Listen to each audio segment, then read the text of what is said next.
What's the first video game series that comes to mind when you hear racing? Gran Turismo? Forza? Anything Formula 1? How about a franchise synonymous with the genre? 24 titles down and surely many more to go. Do you have it? Do you have the need? Yeah, you've read the title, you know where I'm going with this. This is the history of Need for Speed. Distinctive Software Inc. was founded back in 1982 by Don Mattrick and Jeff Sember. Yes, that Don Mattrick, finding their feet developing sports and racing titles and being published by Accolade. Their games were found on home computers of the time, including the Commodore 64, Apple II, Atari 400 and 800, Amiga, and on DOS. If you had your hands on a capable system, you could have been playing titles such as Test Drive, Grand Prix Circuit, The Cycles International Grand Prix Racing, and everyone's favourite, Bill Elliott's NASCAR Challenge. Electronic Arts were keeping a close eye as they lurked around Canada and eventually acquired Distinctive Software in 1991. After rebranding to EA Canada, their experience developing racing titles led them to team up with American automotive magazine Road & Track to produce a title for an upcoming, powerful system. EA founder and original CEO Trip Hawkins transitioned his interest into a new venture back in '91, the 3DO company. They remained in an obviously close partnership with EA, with the company publishing numerous titles for their flagship system. The 3DO launched in October 1993 and it was the most powerful video game system at the time. Featuring impressive graphics and apparent HD capabilities, it was way ahead of its time back in the 90s. All this power came with quite the hefty price tag though. Its most notable competition was the Nintendo 64 and original PlayStation, priced at $199 and $299 respectively, while the 3DO itself set customers back an excruciating $699. They needed some killer apps to get the system off the ground and money out of consumers' wallets, so ports of PC and arcade titles of which the competition's hardware couldn't handle were the most successful at first, but they needed their own material too. Back in step EA Canada with their racing pedigree, and now we introduce Road & Track presents The Need for Speed. Released exclusively for the 3DO back in August 1994, the title was praised for its realism not only graphically, but also regarding the handling of the 8 cars, which you can thank input from Road & Track magazine for. Races take place on either point-to-point or circuit tracks, with the former featuring a novel mechanic of being pursued by police, resulting in potential arrests, a mechanic still used in Need for Speed titles to this day. With only 4 modes, a handful of courses, and the aforementioned 8 vehicles to choose from, the Need for Speed was simple, yet incredibly refined. Every car had detailed statistics available, fully voiced commentaries, and even full motion videos of their real-life counterparts in action. Its success led to ports to DOS in 1995, a re-release as the Need for Speed Special Edition for Windows and the original PlayStation in 1996, and was released as Nissan Presents Overdrive in GTR for the Sega Saturn exclusively in Japan. With a success like this, a sequel or sequels were inevitable. The 3DO was unfortunately deemed a failure and ceased production in 1996, so EA Canada focused their attention to the incredibly successful PlayStation and Windows PC only. The Road & Track license was dropped and EA instead licensed vehicles with the manufacturers directly, leading to even more accurate representations of real-world vehicles and a more straightforward title, Need for Speed 2.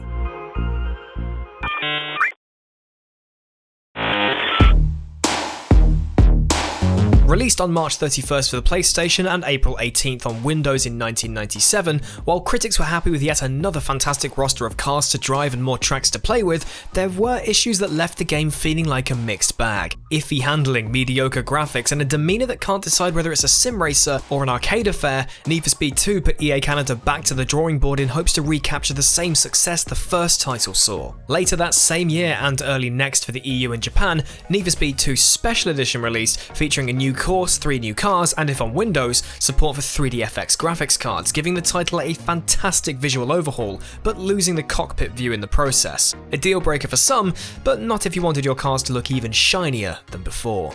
Arriving only a year later, Need for Speed 3 Hot Pursuit burst onto PlayStation and PC in spectacular fashion, reintroducing the police mechanic seen only in the first title to the forefront of the gameplay. While the knockout, single race and tournament modes are still present from Need for Speed 2, the titular Hot Pursuit mode sees a multi-lap duel between 2 cars on large circuits, all while the cops are trying to run you off the road, use spike strips, deal you tickets, and hopefully arrest you. You are busted! You've no place on the road! It was both an exhilarating and incredibly replayable game mode, and to make things even more interesting, the option to play as the cop is available, meaning you are the one running drivers off the road. Both sides of the battle had their own rewards, the graphics were vastly improved, the vehicle roster was strong again, especially on the PC version, and the series firmly planted its feet in the arcade mentality, finally putting Need for Speed somewhere specific on the racing genre map. Now you knew what you were getting with a Need for Speed title, and boy, were there a few more to come. Since real manufacturers were involved in the series, some wanted a spotlight. Need for Speed Porsche Unleashed, Need for Speed Porsche 2000, or simply Need for Speed Porsche, was released in 2000 for the PlayStation, Windows,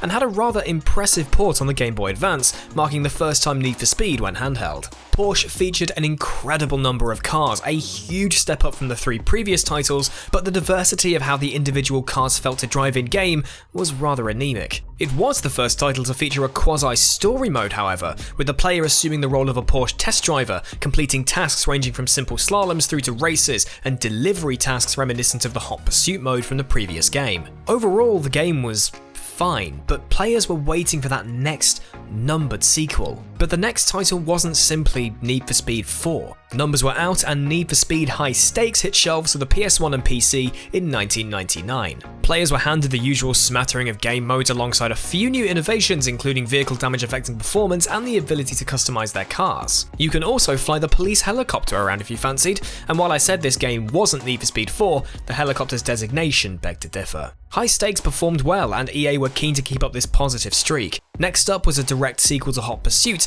therefore taking the apt mantle of Need for Speed Hot Pursuit 2. During development of the title, EA had their sights set on yet another Canadian game developer, Black Box Games, who had developed NASCAR 2001 for the PS1. After the acquisition and a new position as a subsidiary of EA Canada, Hot Pursuit 2 in 2002 was the first title released by this new-look developer, aptly named EA Black Box. It was also the series' first foray into the 6th generation of consoles, meaning development was split between EA Black Box and EA Seattle, with the former taking point on the PS2 version and the latter focusing on the Xbox, GameCube, and PC. With a licensed rock and techno soundtrack, improved graphics thanks to the new hardware, and revisiting what was arguably the best game in the series thus far, Hot Pursuit 2 was a success, but it did suffer from sequelitis, as it was just more of the same. As the franchise advanced further into the 2000s and EA Black Box got more to grips with the new consoles at their disposal, Need for Speed needed to go somewhere new.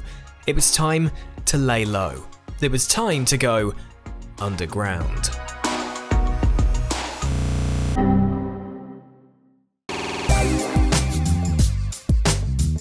Releasing in 2003 and 2004 respectively, Need for Speed Underground and Underground 2 took the focus away from exotic cars and stunning circuits and put the player deep into the city, focusing on illegal street races, gangs, and more vehicle customization than ever before. Featuring a far more established plot, the player is an up-and-coming racer on the streets of Olympic City, winning events and making enemies. For the first time in the franchise, the sequel continued on where the events of Underground left off, with the player heading to Bayview for more street racing shenanigans. Both titles featured Japanese import cars predominantly, though there were a few European and American models sprinkled in there too. The Underground titles was arguably where Need for Speed truly found its feet, and though it had dabbled in exotic cars and locales, conducting races on the grimy streets of dank cities became the norm for Need for Speed, and subsequent titles in the series took both this formula and what came before to produce one of the best received subgenres in the franchise. 2005 and 2006 saw yet another plot-continuing duo of titles release in the forms of Need for Speed Most Wanted and Need for Speed Carbon. While they stuck to the underbelly of the city with the player partaking in illegal street racing, the police chases revered from titles prior made a comeback, and the most Need for Speed a Need for Speed title could be was born. Come 2007, a full-fledged approach to HD began with the release of Need for Speed Pro Street, this time swerving away from illegal doings to fully legal closed-off street races. And as you might expect, the title didn't fare so well as consumers missed the thrill of illegal street racing and the threat of cops chasing you at every corner. While the game was praised in the technical department, sales targets were missed and it was back to the drawing board once again, but where better to go than back to where you came from. Released in 2008, Need for Speed Undercover did exactly what it said on the tin. You were back in the underground, partaking in street races, fine-tuning and customizing your cars, and getting into scrapes with rival gangs, but this time as an undercover cop. Hot Pursuit comes full circle, and to hopefully not suffer the same mediocre fate as Pro Street, Undercover was given more time in the oven. However, lightning doesn't strike twice, and Undercover was criticised for its lack of difficulty, iffy graphics, repetitiveness, and surprising lack of anything remotely undercover cop-related being massively involved, with the PS3 version being slammed the hardest. Sony's powerful system wasn't the most welcoming hardware to develop for, and even with a longer production cycle, EA Black Box couldn't cut it. After 12 main series titles, Need for Speed was falling behind. Trying something new didn't work. Going back to what worked in the past didn't work. Some Need for Speed titles didn't even make it to print, including Need for Speed 64, which was scrapped and became Beetle Adventure Racing of all things, and 2008 saw an edgy, almost tasteless Need for Speed title conceived in the form of Need for Speed Terra 5, featuring the usual street racing gameplay, but set in a US city, still adjusting to a post-9/11 world. For the first time since 2002, EA Black Box weren't at the helm for the next Need for Speed title, and as much as the arcade mentality appeared to be the heart of the series, things were about to change again. It sound right, boy. After acquiring the assets of Blimey Games back in 2009, who'd helped out Simbin develop GTR 2, Slightly Mad Studios took the helm for Need for Speed Shift, which shifted the subgenre of the franchise back to more of a simulation feeling. While fans of the series were used to a more arcadey swing for how the games felt, Shift was the welcome change the series actually needed. Alongside the far more arcade-like Need for Speed Nitro for the Wii and DS and Need for Speed World, an open-world MMORPG, the franchise looked to be getting somewhat back on track. With multiple primary developers in play, British developer Criterion Games stepped in to helm a quasi-reboot of the franchise, with Need for Speed Hot Pursuit releasing in 2010. While not a blunt remake, it served as more of a reimagining of the 1998 original. Since the developers of the Burnout series had the proverbial keys, why not have them produce a title involving lots of deliberately rough racing? Hot Pursuit it was. While the driving wasn't as arcadey focused as Burnout, it wasn't simulation like Shift either. It struck more of the balance Need for Speed was known for and was praised for it. The graphics were great, the challenge was back, and many critics argued that it was the best Need for Speed game in quite some time. Remember that name. Criterion. In 2011, Slightly Mad were back again with Shift 2 Unleashed, which, while not necessarily a bad thing, proved to be very much more of the same as Shift 1. That same year, EA Black Box were back in the driver's seat for the final time as they developed and released Need for Speed The Run. It went back to their roots of the street racing underground, but a huge hurdle to overcome was the new engine the game was built on, Frostbite 2. Now, those of you who know your video game intricacies will know that Frostbite was an engine built by DICE for the Battlefield games. Used predominantly in first-person shooter titles up to this point, it apparently took over a year to get racing working on the FPS engine. Since it was a car's first proper outing on the platform, though the game did look good, technical issues, a vague plot and a short runtime unfortunately put Black Box back to where they were during the Pro Street and Undercover days. Only a year later, layoffs came thick and fast to EA Canada and to EA Black Box. The Black Box team were renamed to Quicklime Games as they took over responsibility for continuing support for the aforementioned free-to-play MMO Need for Speed World. The title was 2 years old at this point, and as almost no surprise for EA at the time, the game had evolved into more of a pay-to-win model. While it remained online until 2015, Quicklime didn't stay afloat as long. EA closed the studio in April 2013, with members of the team moving to former Need for Speed developers Slightly Mad Studios and Ubisoft to assist in their racing endeavours. Criterion got the keys, and they set to work. After their success rebooting Hot Pursuit to acclaim, why not do it again? 2012's Need for Speed Most Wanted did almost what you expected of it, reimagining the original 2005 title with a Criterion twist. The warmly received Need for Speed Burnout crossover feeling made a return to further praise, and though the overall opinion was that Criterion's first outing Hot Pursuit was better, EA had a surefire success on their hands with Criterion in pole position for the series. How many more driving puns can I fit into this script, honestly? However, even at what appeared to be the height of their game, Criterion weren't the main developers for the next title, nor the remainder of released titles to this day. Ghost Games, based in Sweden, was set to helm the series from 2013 onwards, starting with Need for Speed Rivals. Unlike Criterion's entries, Ghost Games were back to the Frostbite engine, and also to be the first of the franchise to be released on the sparkly new 8th generation consoles, the PS4 and the Xbox One. As far as things go, it was a pretty standard Need for Speed affair. Race on the streets, avoid the cops, play as them if you wish, and be the best racer/cop you can be. Multiplayer was in play as usual, and you could customize everything much like the Underground games. Rivals was a further return to form and a solid grounding for Ghost Games going forward. And while they were working on the eventual reboot of the franchise titled simply Need for Speed, behind the scenes musings between EA and DreamWorks, which had been ongoing since 2012, finally came to fruition. After his acclaimed run in AMC's Breaking Bad, Aaron Paul fronted the aptly titled Need for Speed film, opening in 2014. Following the usual illegal street race, exotic cars and police chase formula, though the flick itself was pretty mediocre all things considered, it was a financial success, and come 2015, the video game tie-in / reboot released. Need for Speed 2015 was, on paper, an entirely new offering, but to place it somewhere in the series' ecosystem, it was teased to basically be Underground 3, and with that sub-series being a fan favourite, players were incredibly excited. However, the middle of the 2010s was an odd time for video games. EA weren't in the best place critically, loot boxes were about to begin their domination of the AAA industry, more on that we'll get to, and the always online era, touted to be something for the players, was kicking in. Need for Speed 2015 required an always active internet connection to be able to play, the first in the franchise to need it, and much like basically every other video game at the time requiring you to log in to even play single player, it wasn't received at all well. 2 years prior, EA released the disastrous SimCity, which also required an active connection, and we all know how that went. EA should have learnt their lesson. While the driving, customization and open world was on point as usual, the dodgy AI, short campaign, inability to pause the game thanks to the always online rubbish, which in itself caused issues across all platforms the game was released on, along with the 2014 film, Need for Speed suddenly found itself rollicking around in muddy puddles once again, instead of racing off into a gorgeous sunset in a one-of-a-kind supercar. 2016 saw no release for the Need for Speed series, only additional content for the previous year's entry. Ghost Games were busy working on the first sequel to the reboot, titled Payback, and when 2017 rolled around, EA made the history books again, whilst Need for Speed quietly slipped under the radar.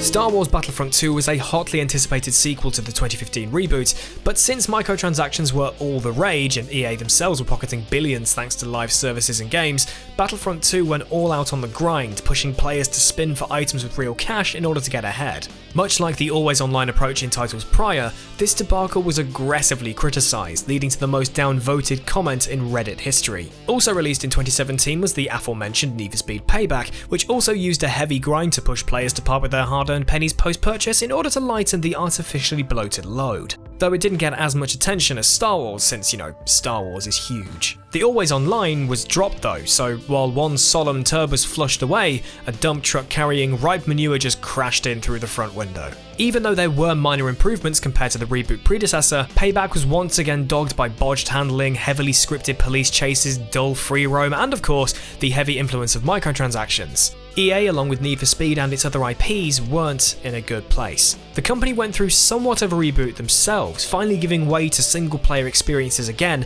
and being reminded that you can make at least some money without being an ass about it. 2 years later, Ghost Games were back for the final time in the driver's seat with Need for Speed Heat, also celebrating the 25th anniversary of the franchise. As with most titles being marketed at that time, Heat was promoted to have no microtransactions * on launch, meaning that when 2020 rolled around, you could then pay to have all the items revealed to you on the map and make all safe houses available with real money. So, if you've spent $60 on the base game but don't want to actually play it to unlock things, just pay another $5 and the game will basically play itself for you. Seems totally reasonable, and people did pay for it.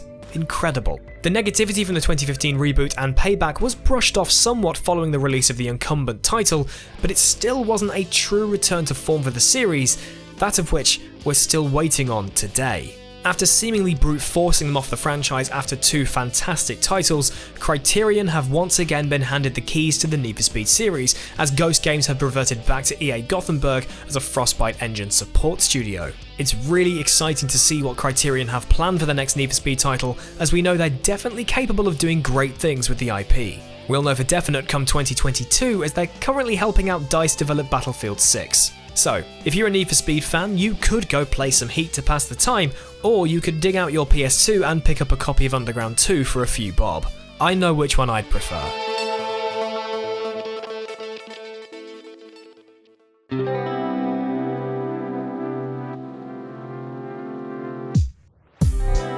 While its reputation went through its ups and downs over its 2.5-decade history, Need for Speed is, as said at the beginning of this video, synonymous with the racing genre.